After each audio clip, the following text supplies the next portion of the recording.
भारत का 8वां ज्योतिर्लिंग 12 में से ये स्थित है महाराष्ट्र के नासिक से 30 किलोमीटर दूर त्र्यंबक गांव में। और महाराष्ट्र में स्थित ये तीसरा ज्योतिर्लिंग है। महाराष्ट्र में कुल 3 ज्योतिर्लिंग है, भीमाशंकर, घृष्णेश्वर और त्र्यंबकेश्वर। तो यहाँ तक आपको ये नासिक वेल कनेक्टिविटी है हर चीज से, ट्रेन से, प्लेन से आप आकर नासिक से ऑटो, बस या कुछ भी साधन लेकर निजी या सरकारी बस से आप वहां से 30 किलोमीटर दूर स्थित त्र्यंबक गांव में पहुंच सकते हैं। और यहाँ पर ये देखिए गजानन महाराज संस्थान है जो आप देखे थे कि ये ओंकारेश्वर में भी स्थित है। और यहाँ पर आप स्टे कर सकते हैं। ये रुकने का बहुत ही सुंदर जगह है। यहाँ डॉर्मेट्री है और यदि सिंगल चाहिए तो रूम चाहिए तो यहाँ भी उपलब्ध है। और यहाँ भोजन की भी अच्छी व्यवस्था है। जैसे वहाँ 40 रुपये में था तो यहाँ भी 40 रुपये में अनलिमिटेड है, या भर पेट भोजन यहाँ पर कर सकते हैं। तो यहाँ रात को आइए, रात तक यहाँ पहुंचिए और यहाँ बिल्कुल अच्छे से विश्राम करके फिर मंदिर दर्शन के लिए जाइए। यहाँ पर आपको हर चीज की सुविधा मिल जाएगा। लेकिन यहाँ पर जो रूम है प्रायः फैमिली वालों को मिलता है, या आप ग्रुप में भी है तो यहाँ पर डॉर्मेट्री बिल्कुल 60 रुपए पर पर्सन में मिल जाएगा। हर चीज की सुविधा यहाँ बिल्कुल अच्छा है, बिल्कुल साफ सुथरा मिलेगा। तो यहाँ पर आपका जो रुकने का प्राथमिकता हो, यहाँ से फिर आप मंदिर के लिए प्रस्थान कीजिए जो लगभग 700 से 800 मीटर की दूरी पर है। और यहाँ पर 2 गेट है, एक उत्तर द्वार जो पेड दर्शन के लिए है, 200 रुपए आप पेड करके वहां से जा सकते हैं, और बाकी फ्री दर्शन भी आप कर सकते हैं। तो उतना ज्यादा दोनों में से अंतर नहीं होता, जब ज्यादा भीड़ होता है तभी आप कर सकते हैं। ये भगवान यहाँ पर इस रूप में विराजमान है। ये 3 छोटे छोटे से 1-1 इंच के गड्ढे में स्थित है जो ब्रह्मा, विष्णु और महेश के रूप में यहाँ पर स्थित है। और ये केवल सुबह आरती के समय इसको खोला जाता है, बाकी समय ये पंचमुखी से चांदी के आवरण से ये ढका रहता है। ये तीनों जो लिंग है 1-1 इंच के देख सकते हैं गड्ढे में है, ये ब्रह्मा, विष्णु और महेश को समर्पित है। तो ये 12 ज्योतिर्लिंगों में से एकमात्र ऐसा ज्योतिर्लिंग है जो भगवान शिव के अलावा ब्रह्मा जी और भगवान विष्णु को समर्पित है। और ये बहुत ही विशाल और भव्य मंदिर है जो काले पत्थरों से निर्मित है। और इसको तृतीय पेशवा बाजीराव जी ने बनवाया था। काले पत्थरों से ये निर्मित है 1740 से 1760 के बीच में। और इसको औरंगजेब ने क्षतिग्रस्त करने का बहुत प्रयास किया भी था। तो इसका जीर्णोद्धार बाबा पेशवा को जाता है। और यहीं पर है कुशावर्त का कुंड। यहाँ पर कुशावर्त का ये कुंड है जहां से हर सोमवार को बाबा त्र्यंबकेश्वर का डोली जाता है वहां, और उसको स्नान करके फिर से वापस लाया जाता है। और ये माना जाता है कि ये माँ गोदावरी का उद्गम स्थल है, कुंड है। यहाँ पर उपका है, मतलब थोड़ी मात्रा में, और ऐसी नासिक में है। तो ये जो त्र्यंबकेश्वर है ये गोदावरी नदी का उद्गम भी है। यहीं पर ब्रह्मगिरी पर्वत के ऊपर माना जाता है। और ये त्र्यंबकेश्वर मंदिर जस्ट ब्रह्मगिरी पर्वत के नीचे स्थित है। और यहाँ पर बहुत सारे मंदिर भी है जहाँ पर आप देख सकते हैं कि भगवान विष्णु अपने सैया पर लेटे हुए हैं। और यहाँ पर कई सारे देवी देवता हैं। यहाँ पर माँ गोदावरी का भी आप देख सकते हैं मूर्ति है, मंदिर है यहाँ पर। और भी हमारे सभी देवी देवताओं का यहाँ पर मंदिर है। कुशावर्त में ये पवित्र स्थल है। जब नासिक में कुंभ का मेला लगता है तो यहाँ पर जो साधु लोग हैं वो स्नान करते हैं, और जो वैष्णव धर्म को मानने वाले हैं वो नासिक के कुंड में स्नान करते हैं। तो यहाँ भी स्नान होता है और वहां भी स्नान होता है। तो कुंभ का मेला यहीं पर लगता है। और ये बहुत ही प्राचीन स्थल है। और यहाँ पर जो भी निर्माण कार्य है प्रायः सिंधु आर्य शैली में हुआ है। और बहुत ही भव्य और सुंदर प्रायः जो भी निर्माण है वो काले पत्थरों से, और जो भी देवी देवताओं का है वो यहाँ पर हुआ है। इसमें स्नान करने से माना जाता है कि हमको सारे पाप धुल जाते हैं। और जो भी यहाँ पर मुंडन है और अपने पितरों का श्राद्ध है वो भी करने आते हैं। और मंदिर प्रांगण की दूरी बिल्कुल यहाँ से पास में है, 200 मीटर के आसपास। तो देख सकते हैं कितना भव्य है मंदिर। और मंदिर में हर कलाकृति बहुत ही सुंदर रूप से बना हुआ है। और यहाँ भगवान भोलेनाथ, ब्रह्मा, विष्णु और महेश तीनों रूप में विद्यमान है। तो 12 ज्योतिर्लिंगों में इस ज्योतिर्लिंग का सबसे खास महत्व है। और इसके पीछे की उन्नति यह है कि यहाँ भगवान ऋषि गौतम और उसकी पत्नी का निवास हुआ करता था। और किसी कारणवश धोखे से या छल से समझ जाइए गौतम ऋषि पर गौ हत्या का दोष लगा था, पाप लगा था, तो उससे मुक्ति के लिए यहाँ पर ये दीप स्तंभ है, यहाँ पर दीप जलता है। तो उन्होंने भगवान शिव का तपस्या किया था और जब भगवान शिव प्रकट हुए तो उन्होंने गंगा माँ को यहाँ पर अवतरित करने के लिए बोला, तब माँ गंगा यहाँ पर प्रकट हुई, लेकिन इस शर्त के साथ कि यहाँ पर भगवान शिव भी विद्यमान रहेंगे तभी। तब भगवान शिव यहाँ पर 3 रूपों में ब्रह्मा विष्णु और महेश संयुक्त रूप से यहाँ पर स्थापित हुए, प्रकट हुए, और साथ में माँ गंगा गोदावरी के रूप में यहाँ पर प्रकट हुए। तब से इस स्थल को त्र्यंबकेश्वर ज्योतिर्लिंग के रूप में जाना जाता है। और ऐसा करने से महर्षि गौतम का पाप जो है, वो जो गौ हत्या के पाप से, उसको जो छल से लगा था, उससे मुक्ति मिला था।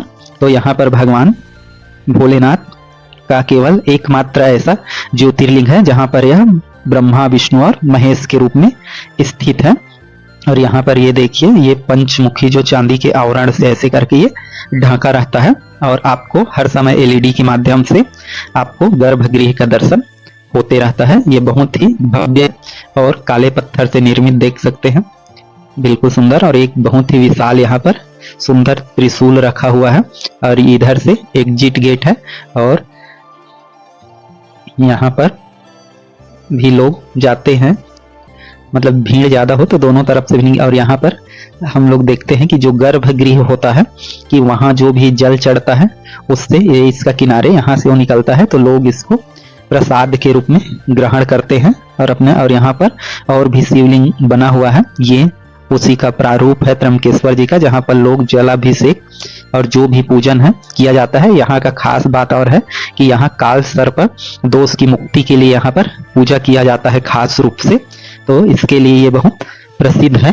तो यहाँ पर काल सर्प दोष निवारण। और यहाँ पर देखिए स्वामी त्र्यंबकेश्वर का आरती लिखा हुआ है, ये यहाँ लोग निकल रहे हैं।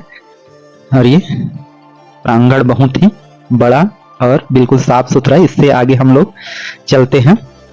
यहाँ पर एक ऋषि जो संत निवृत्तिनाथ का समाधि स्थल है और यहाँ पर उनका ये भक्त निवास भी है। यहाँ आप स्टे कर सकते हैं, 500 रुपए आपको देकर रूम मिल जाता है। यहाँ पर उनका समाधि स्थल है और यहाँ पर इसके अलावा रुकने के लिए आपको और कई भी जगह मिल जाएंगे, जहाँ 800 से लेकर 2000 रूम हिसाब से आपको चार्ज देना पड़ेगा, तो आप कहीं भी रुक सकते हैं। यदि हम बात करें कुल खर्चे का, तो यहाँ पर आप जहाँ से भी नासिक तक का देख लीजिए और वहां से एक पर्सन का लगभग 3000 रुपए, ऐसा आप सोच सकते हैं एक दिन स्टे के साथ, तो ऐसा आप कर सकते हैं। यहाँ से कुछ दूरी में ब्रह्मगिरी पर्वत है, जो भगवान भोलेनाथ का ये ब्रह्मगिरी पर्वत, यहाँ 700 सीढ़ी चढ़ाई करके आपको जाना पड़ेगा। यहाँ से वादियों की खूबसूरती आप इंजॉय कर सकते हैं। और यहाँ पर आपको शिव जटा मंदिर मिलेगा।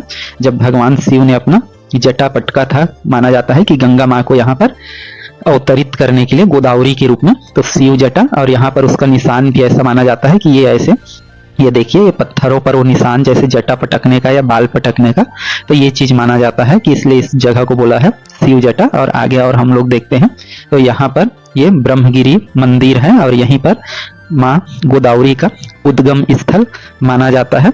और यहीं से बहते हुए माँ गोदावरी आगे दक्षिण की ओर जाती है और गोदावरी को ही दक्षिण का गंगा बोला जाता है। यहाँ पर शिव जी के जितने भी लिंग मिलेंगे आपको भगवान भोलेनाथ, वो सभी 3 रूपों में मिलेंगे। मतलब छोटे से एक गहरे के अंदर 3 ब्रह्मा विष्णु महेश, ये 1-1 इंच के रूप में ये गहरे में होते हैं। तो जो सभी है वो त्र्यंबकेश्वर के रूप में यहाँ पर विराजमान है। और यहीं पर कुंड है जहां से माना जाता है कि माँ जो गोदावरी है, एक गौमुख से माँ गोदावरी का यहाँ पर उद्गम होता है। यह वह कुंड है जिसे गोदावरी का उद्गम स्थल माना जाता है। और यहीं पर माँ गोदावरी का मंदिर भी है, ये गौमुख से ऐसा निकल रहा है, जैसे गंगा का उद्गम भी गौमुख से हुआ है।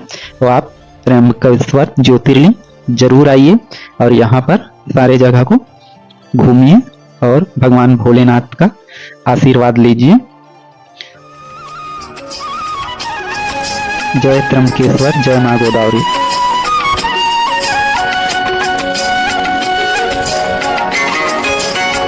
छठवां ज्योतिर्लिंग भीमा शंकर ज्योतिर्लिंग। यहाँ आने के लिए आपको महाराष्ट्र के पुणे तक प्लेन या ट्रेन के द्वारा सबसे पहले यहाँ आपको पहुंचना पड़ेगा।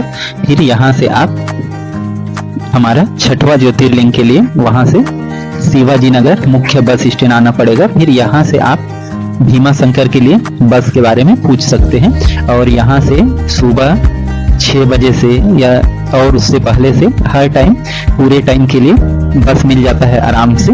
तो आप वहाँ पुणे में रात तक पहुंचिए या जितना भी टाइम स्टे करिए रात तक भी, और वहां से फिर यहाँ आकर भीमा शंकर बस स्टैंड में आ सकते हैं। यहाँ आप रूम ले सकते हैं, यहाँ भी आपको रूम अवेलेबल होगा बस स्टैंड में ही। यहाँ पर रहने के लिए रूम मिल जाता है। यदि आप रूम नहीं लेना चाहते यहीं पर, तो यहाँ पर भी ये दत्ता जो मंदिर है उसके ऊपर में भी आपको रूम ये उपलब्ध होगा कि यहाँ पर थोड़े कम रेट में मिल जाएंगे। और यहाँ पर से आप नज़ारा देख सकते हैं पहाड़ों का। और यहाँ आप रुकने के बाद या यहाँ आप ऐसे रूम नहीं लेना चाहते तो यहाँ पर 1 घंटे के लिए भी दे दिया जाता है। यहाँ सुलभ भी उपलब्ध है 50 रुपए में, और यहाँ आप देकर बिल्कुल साफ सुथरा है। तो यहाँ आप नहा सकते हैं और फिर नहाने के बाद आप यहाँ से मंदिर के लिए निकल सकते हैं। तो जैसे आप जाएंगे तो मंदिर का जो मेन गेट पड़ेगा वहां से देखेंगे यहाँ पार्किंग की सुविधा है, पार्किंग है, और इधर से पैदल मार्ग भी है और इधर से सीढ़ी। तो यहाँ जाने के लिए ये एकमात्र ज्योतिर्लिंग है जहाँ सीढ़ी नीचे उतर के जाना पड़ता है। तो यहाँ से पैदल मार्ग से हम लोग चलेंगे तो यहाँ से आपको एक और कच्ची रास्ता मिलेगा जो आगे हमको जाता है और भीमा कुंड ले जाता है। यहाँ पर शिव जी का एक मूर्ति है, लिंग है, और यहीं पर ये भीमा कुंड है जहां से माना जाता है भीमा नदी का उद्गम हुआ है। और हम फिर से अपने रास्ते आ जाते हैं और यहाँ से फिर थोड़ी दूर चलने के बाद राइट साइड में एक रास्ता गया हुआ है। यहाँ पर एक पोस्टर भी लगा हुआ है, आप देख सकते हैं। यहाँ मंदिर में ऐसे कपड़े पहनकर प्रवेश न करें, मतलब भारतीय सभ्यता में प्रवेश करें, बाकी ऐसा कोई ड्रेस कोड नहीं है। यहाँ आने पर आप देख सकते हैं पूरी सीढ़ी में ये रेलिंग लगा हुआ है, वहां से आप लाइन लग सकते हैं, शेड लगा हुआ है। तो जितना जल्दी आएंगे आपको कम लाइन का सामना करना पड़ेगा। और मंदिर का दर्शन करने के बाद आप यहाँ पर बैठ सकते हैं प्रांगण में। यहाँ पर ये उनका आप चुनरी, आप मन्नत की चुनरी भी बांध सकते हैं। तो ये चीज यहाँ का खास है। और यहाँ पर शनिदेव का मंदिर है, वहाँ आप पूजा कर सकते हैं। और प्रांगण में ये एग्जिट द्वार है, यहाँ से मंदिर है। और यहाँ से मंदिर का दर्शन करने के बाद यहाँ गोरखनाथ जी का भी आप दर्शन कर सकते हैं। ये चांदी के ये में ढक जाता है। सुबह और 4 बजे आरती के समय इसको खोला जाता है। तो जो सुबह आरती करते हैं वो लोग शिव जी में जल अर्पण कर सकते हैं, टच उसमें अभिषेक कर सकते हैं, लेकिन बाद के समय में उसको चांदी के आवरण से ढका ही रहता है। केवल सुबह 4:30 बजे जो आरती होता है यहाँ उसी में ये खुला रहता है। और ये जो शिवलिंग है भीमा शंकर बोला जाता है, महाराष्ट्र का ये दूसरा शिवलिंग है। और भीमा नाम इसका भीम नामक राक्षस के वध के कारण इसका नाम पड़ा। मान्यता माना जाता है कि कुंभकर्ण का अंत हुआ, उसके बाद उसका पुत्र हुआ जो भीम नाम था जिसका। और भीम जब बड़ा हुआ तो राम के लिए से प्रतिशोध के रूप में देखा, लेकिन भगवान राम चक्रवर्ती राजा थे, उससे संभव नहीं था ऐसा कुछ करना। तो उन्होंने तपस्या किया और तब से फिर ब्रह्मा जी से वरदान लिया और फिर देवताओं को, मनुष्यों को बहुत परेशान किया। और उसी दौरान भीमा द्वारा एक राजा जो शिव के भक्त थे उसको भी परेशान किया गया। जब उन्होंने भगवान शिव का मूर्ति बनाकर या शिवलिंग बनाकर पूजा कर रहे थे तो उस पर तलवार से उस शिवलिंग को काटने का प्रयास किया। और जैसे शिवलिंग को काटने का प्रयास किया तो वहां पर भगवान भोलेनाथ स्वयं प्रकट हुए और उस भीमा नामक राक्षस को का विनाश किया।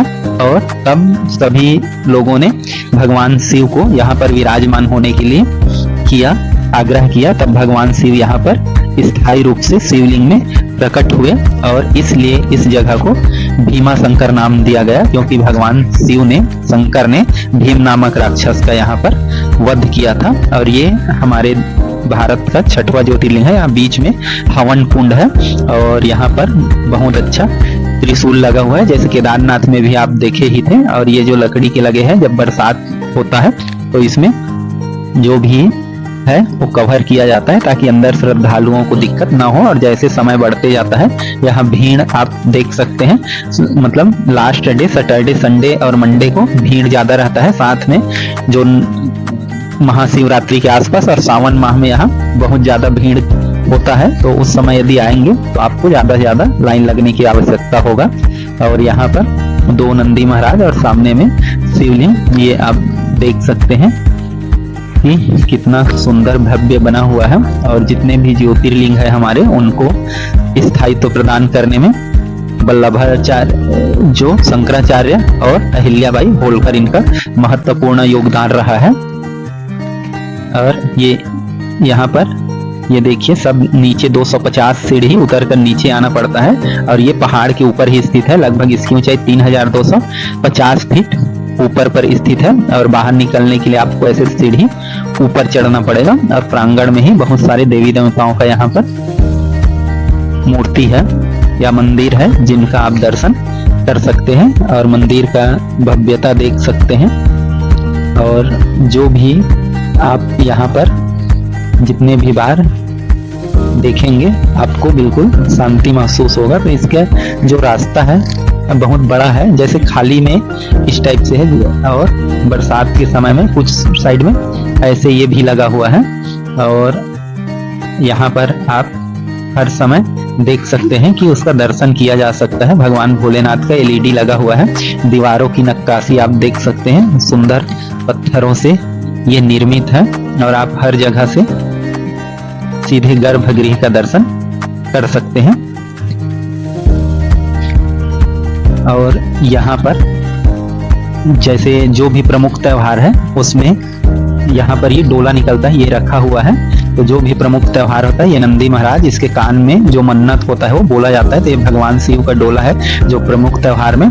जो यहाँ पर एक और मंदिर है माता पार्वती का, तो वहाँ यहाँ से डोला निकलता है और पार्वती मंदिर तक जाता है जिससे कमलजा मंदिर बोला जाता है। तो यहाँ से जो प्रमुख त्योहारों में है वो जाता है। और यहाँ का जो शिव जी है आप ये खासियत है कि दिन भर चांदी से ढका रहता है। और यहाँ पर प्रसाद का भी वितरण कक्ष है, यहाँ से आप एक निश्चित राशि देकर प्रसाद ले सकते हैं।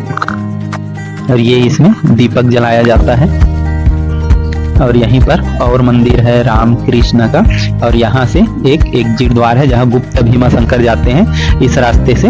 ऐसा इसमें ये जंगल के आगे एक भीमा शंकर और है, गुप्त भीमा शंकर, जिसमें झरने के रास्ते से झरने से उस शिव जी पर पानी गिरते रहता है। और ज्यादा बरसात होता है तो ये दिखाई नहीं देता, तो यहाँ पर ट्रेकिंग करना पड़ता है थोड़ा आगे जाकर। और यहीं पर एक बॉम्बे पॉइंट है, जब हम गेट से बाहर आते हैं तो यहाँ से आपको रास्ता गया है या ये बॉम्बे पॉइंट कहलाता है, मुंबई पॉइंट।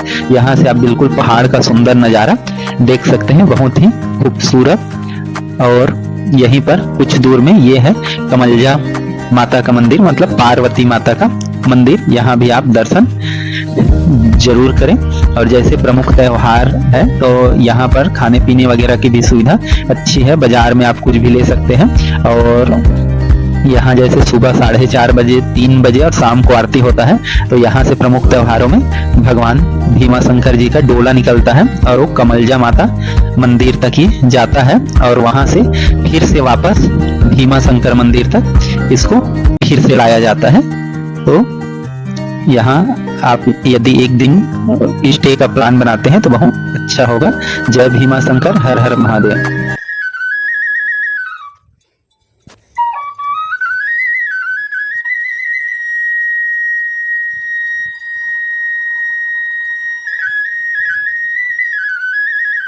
घुसमेश्वर ज्योतिर्लिंग, यहाँ ये 12वां ज्योतिर्लिंग है। यहाँ आने के लिए आपको सबसे सुविधाजनक ट्रेन है।